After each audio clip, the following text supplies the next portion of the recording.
Mesdames, Messieurs, bonjour et bienvenue dans cette édition que nous démarrons avec le procès de Karim Wade qui se déroule actuellement au palais de justice.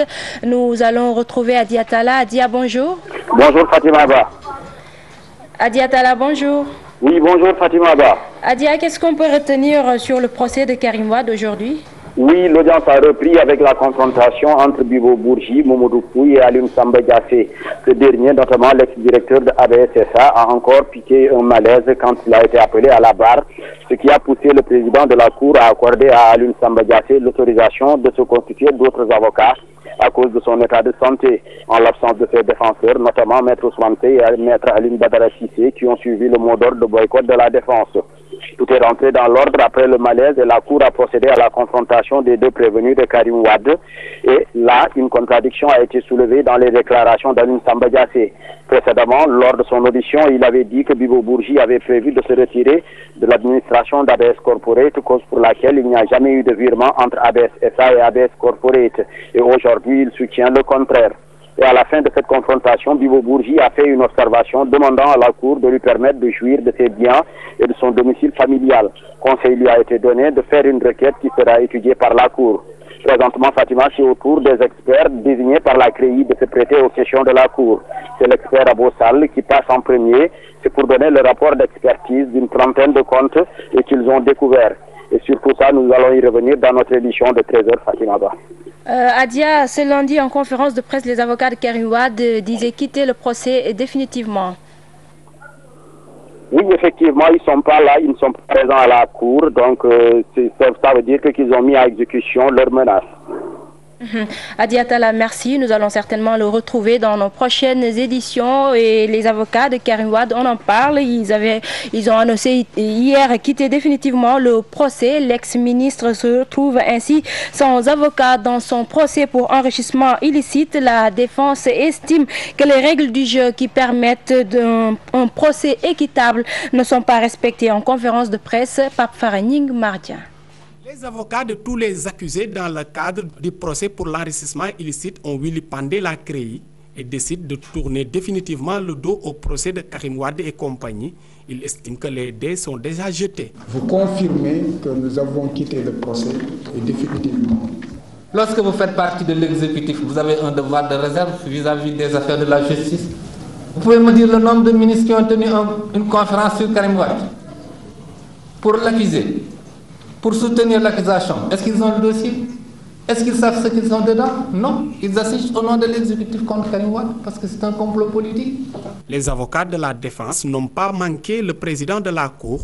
Pour eux, Henri Grégoire Diop se comporte comme un juge de cour d'assises. Malheureusement, j'ai l'impression qu'il y a une fuite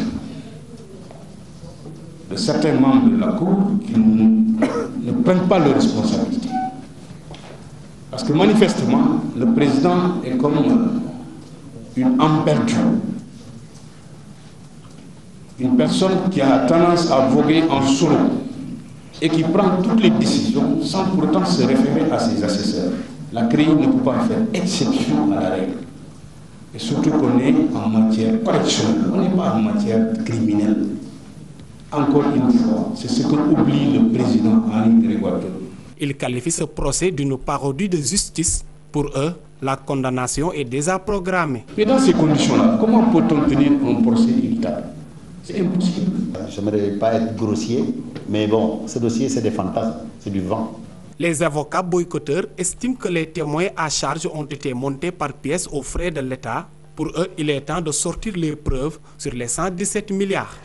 Pape Faraning, merci. Abdoulaye Wade lance l'opération FIPOU, une résistance face à l'oppression et le pouvoir dictatorial de Macky Sall, dit-il. Le pape du Sopi appelle ses militants et alliés à marcher le mercredi prochain.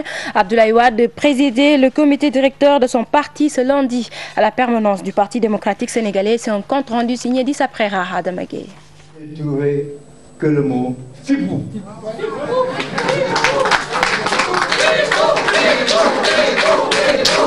Le pape du Sopi lance l'opération FIPOU de la ville de Maître Wade. C'est l'ouverture de l'ère de la résistance face à la dictature et à l'oppression du gouvernement de Macky Sall. Nous avons décidé de déclarer l'ouverture d'une ère de résistance à l'oppression. Nous ne pouvons plus accepter cette situation.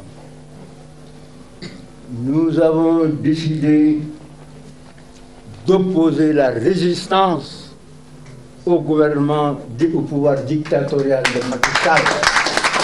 Dans son speech, Abdoulaye Wade a également tenu à préciser ses propos. Selon lui, il n'a jamais été question d'appeler l'armée à un quelconque coup d'État, mais plutôt à un arbitrage, et ce, en dernier recours. J'ai dit que si Macky continuait à violer la Constitution en bafouant systématiquement les droits de l'opposition, j'en appellerai à l'arbitrage de l'armée. Je le dis et je le répète.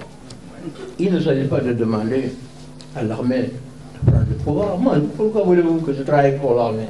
Pour le leader du PDS, la traque des biens supposés mal acquis n'aboutira à rien du tout, car toutes les commissions rogatoires n'ont rien découvert et ne trouveront rien du tout. Macky Sall qui a lancé avec un grand bruit la traque des biens mal acquis, conseillée par des énergumènes. C'est eux qui l'ont mis dans cette situation actuelle où ils cherchent et ne trouvent rien. Il ne trouvera rien. Il a envoyé une vingtaine de commissions rogatoires dans le monde pour demander si Karim avait de l'argent. Il n'a rien trouvé. Il n'a trouvé qu'un peu d'argent m'appartenait, un peu plus de 2 millions de dollars, qui sont à moi, que j'avais confié à mon fils. Pour finir, Abdoulaye Wade a exigé la libération de Aïda Ndiong, Abdoul Aziz Diop, Karim Wade et Pape Mamadou Pouy. Il donne par ailleurs rendez-vous à ses camarades pour un grand meeting à la place de l'Obélisque ce mercredi 4 février.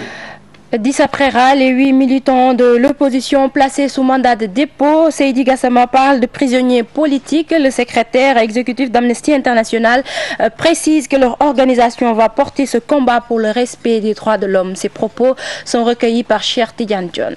On ne peut pas utiliser la justice, n'est-ce pas, pour empêcher aux gens d'exercer des droits. La justice, elle doit être là pour veiller à ce que les citoyens exercent leurs droits. On ne doit pas l'utiliser pour priver les citoyens de leurs droits. Si on les maintient en prison, si on les envoie en prison, on les considérera comme des prisonniers politiques.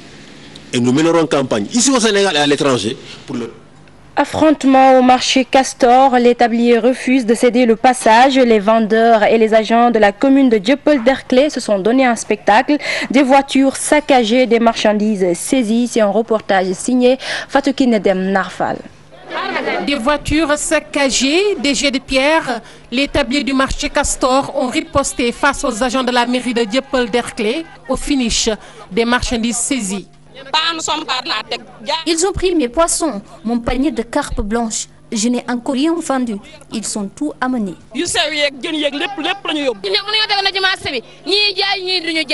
ne peut pas nous interdire ce passage et laisser les autres. Ils devraient nous informer, c'est la moindre des choses. Ici, c'est notre gagne-pain. Pourtant, des directives ont été données, ne pas vendre après 10 heures. Évidemment, nous respectons les heures fixées. Nous descendons à 10 heures, seulement il y a des récalcitrants. Nous sommes ici depuis 30 ans. Avant de saisir quoi que ce soit, ces agents doivent laisser le soin aux vendeurs de ranger leurs bagages. Cette dame ne cautionne pas la réaction de ces vendeurs déguerpis. Ils ne doivent pas empêcher les autres de vendre. C'est injuste. C'est eux qui ont été déguerpis, pas les autres. Un vrai bras de fer, têtu, ils le sont. Les voici à nouveau sur ces passages interdits par la commune de Dieuppeul-Derklé.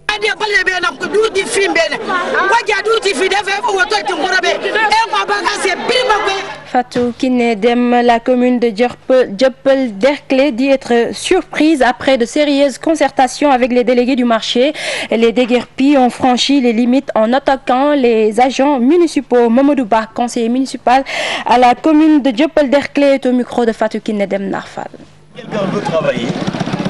Du coup, on ne peut pas lui dire qu'il ne travaillera pas. Ce n'est pas possible. Mais nous avons essayé de trouver un terrain d'entente de 8h à 10h pour que les gens puissent que les gens puissent vendre ce qu'ils ont à vendre et au-delà de 10 heures, évacuer les lieux pour que quand même la route redevienne ce qu'elle doit être. Quand on parle de produits, c'est les produits qui ont occupé la voie publique, c'est les denrées périssables qui ont occupé la voie publique. Et vous savez que quand même, pour les denrées périssables qui jonchent la route, alors que cette route-là, elle est destinée à la circulation, voyez un peu ce que ça peut faire.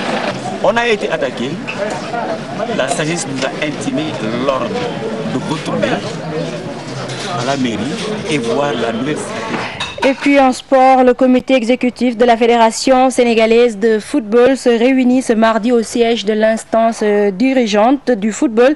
Les débats tourneront probablement autour du bilan tiré après l'échec à la CAN 2015.